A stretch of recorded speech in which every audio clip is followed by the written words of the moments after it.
In this dystopian future, the government forces everyone to get an ocular implant that records everything they see. These implants also show people's personal information, details about objects like cars, and even ads.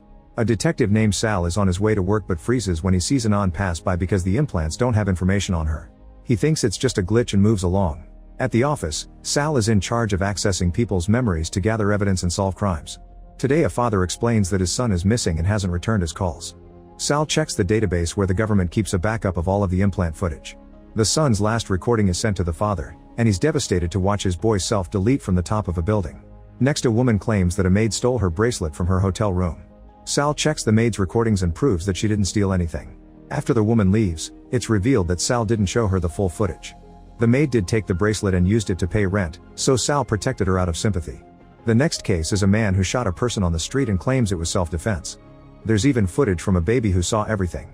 However, Sal has discovered that the shooter drank a lot before the incident and wasn't actually attacked, so he'll be charged as a criminal. Later, Sal is called to a crime scene. A man has been shot in the head and his record has a block for some reason, so Detective Charlie has to give Sal clearance. The footage shows the man entering his apartment and reading a book while drinking some wine and listening to music. Suddenly the footage glitches and changes to the killer's point of view. The victim's implants have been hacked and he panics because he's looking at himself in front of a gun, so he sees his own death. The metadata of the time of death says the man had been alone. This means the killer has no signature or meta trail. Charlie shares that some months ago another man was killed exactly the same way and shows Sal the recording. Back then they thought it was an anomaly in the system, but they're reopening that case after today's events. The previous victim had a woman as his last visitor, but she had no ID. After Charlie asks Sal to keep the case details a secret, Sal tells him about Anon and shares what he saw.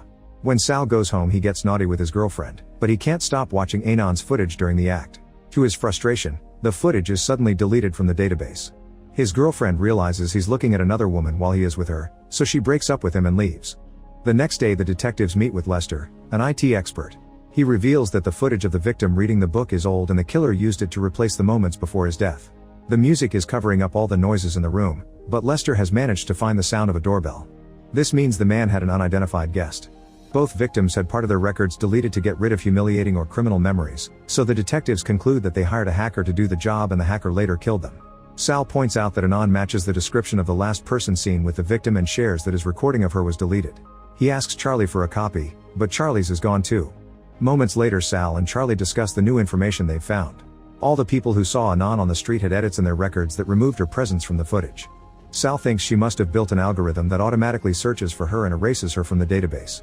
Random people on the street don't notice a small random gap, but if someone has met her properly then they end up dying. After work, a depressed Sal watches a memory of his dead son while drinking a lot.